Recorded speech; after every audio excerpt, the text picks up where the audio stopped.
Est-ce que vous vous êtes déjà demandé qui seront les 11 joueurs alignés par Ego Jinpachi pour représenter la Coupe du Monde des moins de 20 ans? En effet, la ne touche pas à fin et les 23 joueurs avec les plus grosses primes seront tous des potentiels candidats. De Rin Itoshi avec la plus grosse prime à 198 millions à Hashime Nishioka, cette fraude de Messi japonais à 3 millions, je bâtirai la meilleure équipe qui gagnera à coup sûr cette coupe grâce à son leader offensif, l'âme du bloc, l'homme qui arrivera à se créer des situations dans n'importe quelle circonstance. Ce leader charismatique va nous mener à la victoire finale. Donc, qui de Izagi, Rin, Baru, Shido sera cette star qui va ramener la coupe à la maison? Restez jusqu'à la fin pour le découvrir. Sur ce, vous êtes prêts, vous êtes prêts, vous êtes prêts? C'est parti. L'équipe se basera sur 5 principes fondamentaux pour pouvoir écraser l'adversité. L'équipe sera ultra offensive. Le danger viendra de tous les côtés. Il y aura beaucoup de combinaisons possibles. Chaque joueur jouera sur ses qualités premières et essayera de dévorer autrui. Il y aura une star, l'attaquant vedette, sur qui tout le système va se reposer. Avec ces 5 points, je vous invite à faire votre équipe dans les commentaires. On verra si vous arrivez à faire mieux que moi, j'en doute. Ma formation sera un 4-2-3-1. Le gardien. Sans aucune surprise, ce sera Guy Nagamaru. C'est le meilleur gardien et de loin. Le gars, à chaque match, il sort d'essais incroyables. Il a arrêté le tir de Shido quand il était hosté avec sa première fois qu'il a joué gardien. Il arrête le shoot de Ryomika qui a level up et qui frappe en imitant la frappe de Itoshi. Rin, l'extérieur du P qui a été fatal contre le Japon U20. Il arrête aussi le tir de Baru sous Predator Ice, l'homme qui s'est caché entre les défenseurs qui a tiré. Et en plus, le plus gros exploit, c'est qu'il arrête le tir de Rin Berserk en mode flow state. Mais bon, les circonstances ont joué en sa faveur puisque Kaiser et Izagi ont ralenti la trajectoire de la frappe et l'ont dévié. Mais même à ça, il a réussi quand même à faire des parades exceptionnelles. Avec lui, c'est sûr que notre équipe sera extrêmement compétitive. Comme son remplaçant, je mets Gen Fukaku, le gardien des Uber et des Japon U20. Il est bon, il sera sûrement dans les 23 nominés pour donner la cohérence dans l'équipe et pourquoi pas avoir sa chance dans les petits matchs, ça m'étonnerait. Les défenseurs.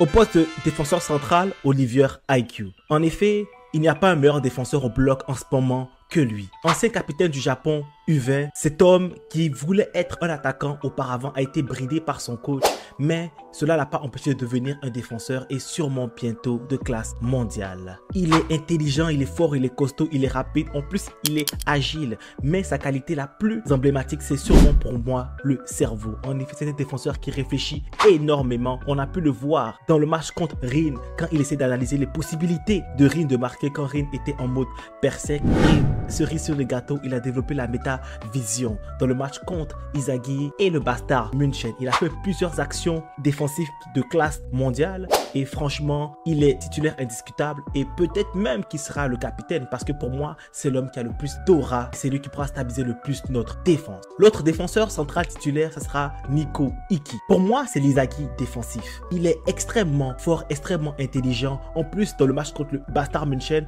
il a aussi développé la méta-vision. Il progresse de match en match et beaucoup oublient, mais c'est le plus jeune du bloc. En effet, il a seulement 15 ans alors que Izagi en a 17 et beaucoup en ont 17, 16, etc.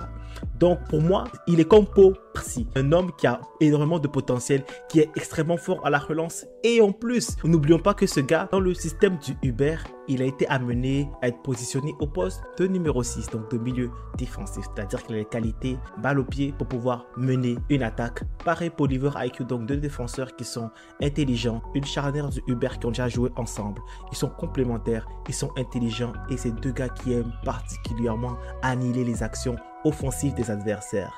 Donc, avoir ces deux-là, c'est vraiment une sécurité pour notre défense. Défenseur gauche, Yoma Shigiri. En effet, l'homme le plus rapide du bloc sera positionné au poste latéral offensif. Il a déjà connu ce poste dans la sélection contre le match du Japon U20, donc rien de particulier pour lui. En plus, en ce moment, il a extrêmement progressé. Pour moi, c'est le meilleur joueur du Monshan City, l'homme le plus régulier avec sa zone de but. Je l'ai placé latéral gauche. Pourquoi? Parce qu'il pourra faire des lignes droites, rentrer dans l'axe et tirer. Il pourra apporter un surnom offensif grâce à sa vitesse, grâce à son explosivité. En plus, grâce à son tir, il restera constamment une menace. Il est plus ou moins un bon passeur pour faire des centres dans l'axe ou rentrer dans l'axe et finir les occasions par lui-même et profiter des appels de balles de mes différents milieux et attaquants.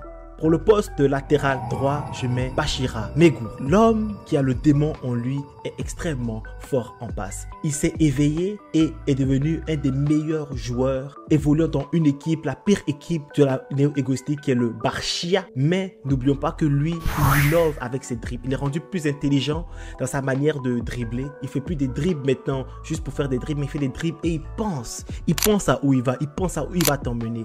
Grâce à l'influence de Lavigno, on se rend compte que c'est le gars qui est le plus performant dans son équipe, mais il sera positionné au poste de latéral gauche. Pourquoi? Parce qu'il est fort en passe, donc les qualités de centre exceptionnelles. Un poste qu'il a déjà connu en plus, le poste de latéral. En plus, il pourra amener un surnom offensif avec ses dribbles. Donc, il pourra partir de lui-même et aller marquer. Il pourra faire des centres. S'il veut, il pourra défendre le minimum défensif.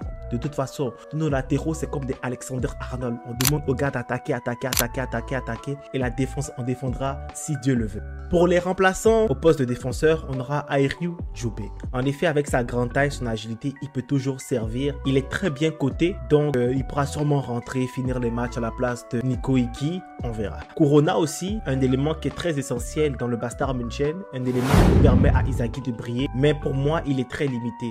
Le seul exploit qu'il a réussi à faire, c'est de suivre Inzaghi sous méta-vision. Il n'a pas d'arme fatale, donc il a très peu d'aspects personnels qui peut l'aider à faire la différence comparé à mes deux latéraux qui sont vraiment des monstres.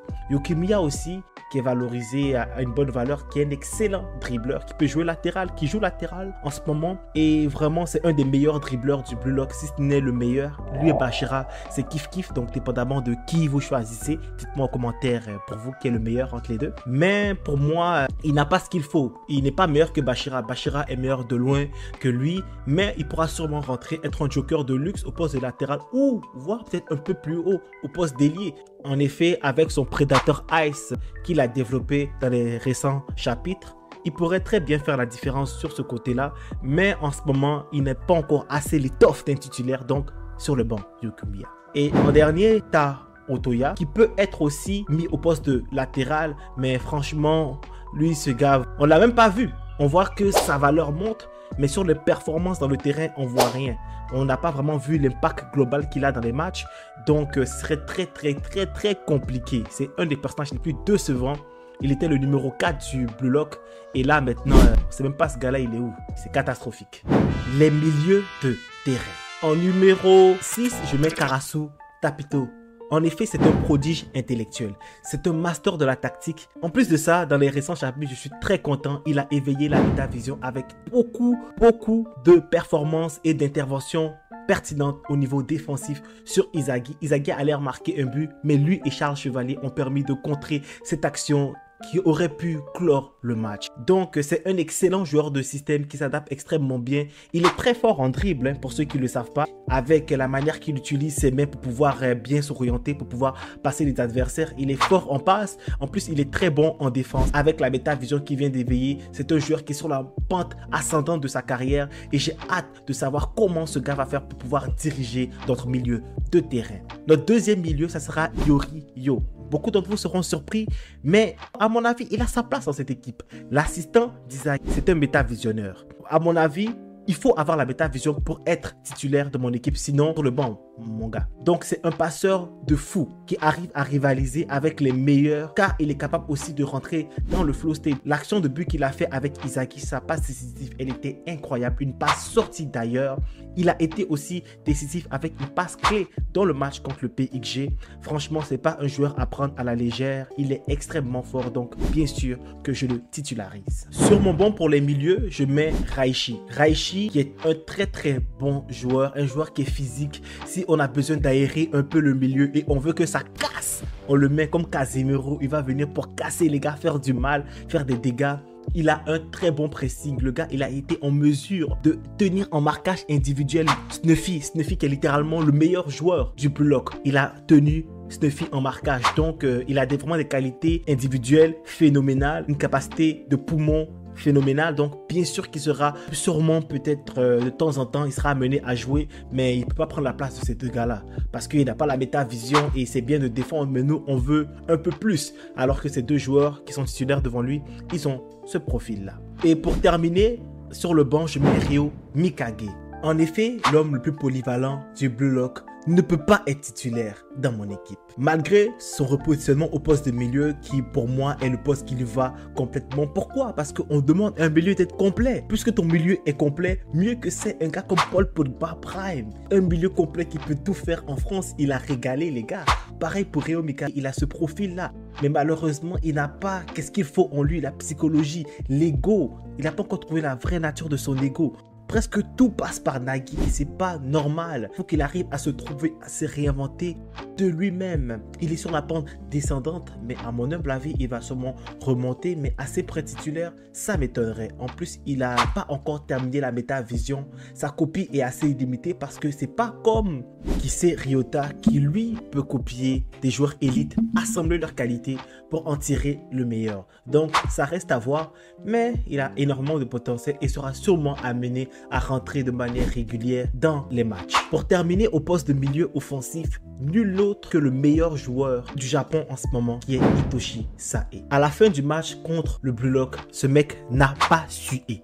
Il n'a pas su. Ça veut dire que le match était trop facile pour lui et il a juste décidé d'accélérer un peu le niveau quand il a vu qu'il perdait, juste pour un petit ego, pour voir quelque chose. Il voulait juste tester un truc, c'est tout. Ce gars, franchement, en lui, c'est le milieu complet. Il sait défendre, il peut organiser notre attaque, il peut marquer par lui-même. Il est gaucher, oui, en effet, comme Mesut Ozil. Et en plus, il est fort en dribble. On l'oublie beaucoup, mais ça y est, c'est un excellent dribbleur et c'est un gars qui est hyper rationnel. Je pense que sa rationalité pourrait bien marcher avec Inzaghi et aussi le grain de folie que Shido lui a apporté, c'est ce qu'il aime bien. Donc, il pourrait très bien s'intégrer dans notre équipe. Franchement, au poste de milieu offensif, il n'y a pas meilleur que lui, même dans le bloc en ce moment. Aucun gars ne peut s'asseoir à la même table que lui. Il fume tout le gars du bloc, mais on verra plus tard. Mais si l'envie le tente, il pourrait bien sûr rejoindre notre équipe. On te veut, Hitoshi Sae, tu es le meilleur, viens dans mon équipe, tu as ta place. Comme attaquant droit, je mets Shido Ryusei. Ce gars, c'est un instrument de but de ouf. En effet, dans la boîte, il est hyper clinique. Il a sûrement le Predator Ice ou une métavision adaptée à lui parce qu'il est capable, quand il est dans le flow state, de savoir où est la position des buts, partout où il est, à n'importe quel endroit où il est sur le terrain. Donc le gars, il n'a même pas besoin de regarder le but. Il sait où le but est et c'est pour ça qu'il est capable de se mettre dans des positions pour marquer avec son Dragon Driver. Le gars, il nous a donné beaucoup d'émotions et je pense que l'auteur, c'est un des personnages préférés des fans et aussi de l'auteur. Un gars qui est vraiment fou et qui est prêt à toujours féconder le but. Il sera un élément essentiel dans mon équipe. Je ne peux pas faire une équipe sans le voir. Moi qui pensais qu'il avait disparu, il est de retour sur la scène. Il a marqué contre le PXG et il continue de faire un bon match malgré le pressing de Kunigami qui est sur lui. Il réussit à tirer son épingle du jeu. Pour les gars qui sont sur le banc en attaque, je mets Nagui Seishiro. Nagui ne peut pas être titulaire dans mon équipe. Ce mec n'a pas d'ego. Ce mec n'a pas d'ego. Mais il pourrait sûrement rentrer dans vos équipes. Pourquoi? Parce que l'auteur, c'est son personnage préféré. Il y a même un manga à côté qui retrace l'évolution et comment Nagui, la psychologie de Nagui à travers le foot. Donc c'est un des personnages préférés de la communauté. Donc l'auteur ne pourra pas l'écarter trop longtemps. Mais pour moi, Melchisedec, je l'écarte de mon équipe parce que moi, il n'a pas sa place dans mon équipe. Il n'a pas d'ego de 1. Il n'a pas cette envie de se surpasser que les autres joueurs de mon équipe ont. Cette volonté de vouloir toujours faire le meilleur, de toujours se donner à 100%. Tant que Nagui n'a pas cet ego, cette mentalité-là, pour moi, il n'ira jamais aussi loin. Il ne pourra jamais avoir sa place dans mon équipe. L'autre bencher, je mets Rensuke Kunigami. Joker de luxe, c'est un très bon attaquant de soutien. Il est fort physiquement, il est ambidex et il a une grosse frappe. Il peut gagner beaucoup de duels selon moi, mais pour moi c'est comme un Shido de Wish. Le gars, toutes les caractéristiques que je vais vous donner à part l'ambidextrie, Shido les a, voire en mieux, parce que Shido peut rentrer dans le flow state, Shido est plus libre sur le terrain et Shido est plus imprévisible pour l'adversité que Rensuke Kunigami. Mais ça peut être un élément essentiel qui pourra de temps en temps rentrer dans les matchs clés pour pouvoir utiliser son physique pour déstabiliser les joueurs. Imagine, tu as défendu contre Shido pendant 80 minutes et Rensuke Kunigami qui est chaud, qui a la dalle, il rentre dans les 10 minutes restantes. Ça sera chaud sur toi si tu es un défenseur qui joue contre le Japon. En position de l'attaquant vedette. Sur le banc pour l'attaquant vedette, je mets Baru Shohei. Beaucoup d'entre vous seront choqués Melky, comment? Barou est le meilleur joueur. C'est le meilleur buteur de la Neo Ego League.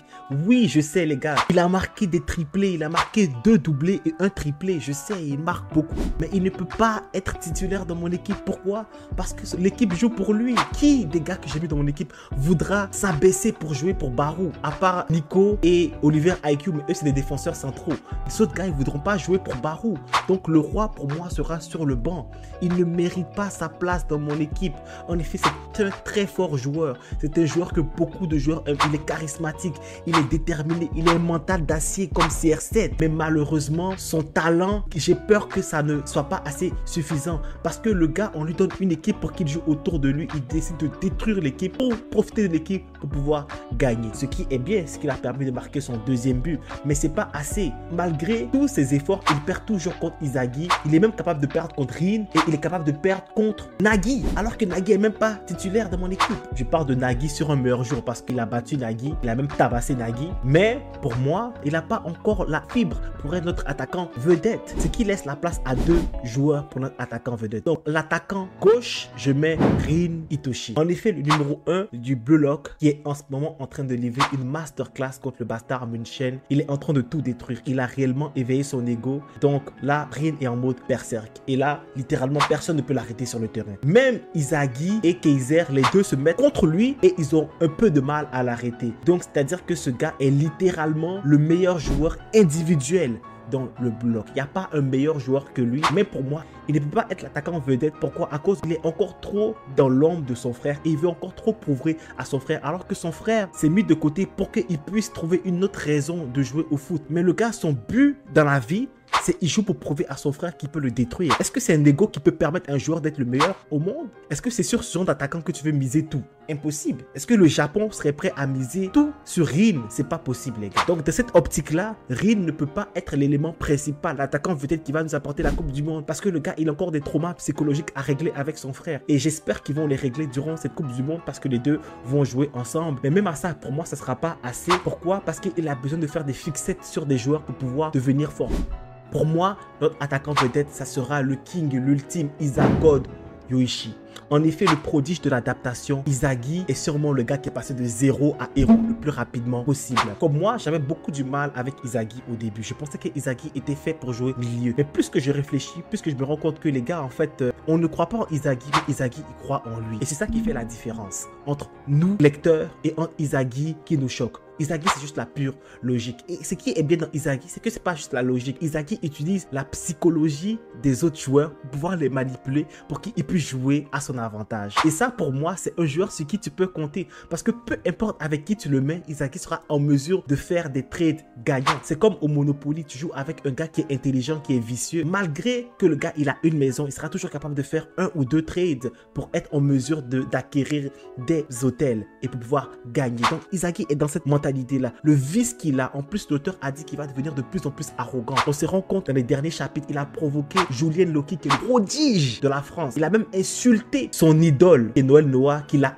utilisé comme une merde. Donc il s'est rendu compte que tout le monde était contre lui et il a déclaré la guerre à tout le monde entier. Et là, sa côte ne fait que grimper. Et à mon humble avis, c'est l'homme qui a les épaules pour nous faire gagner, pour apporter la coupe à la maison. Avec lui, les possibilités de gagner sont infinies. Les combos sont infinis parce qu'il sera capable d'utiliser tous les joueurs pour arriver à marquer le but qui pourra faire remporter la Coupe du Monde au Japon.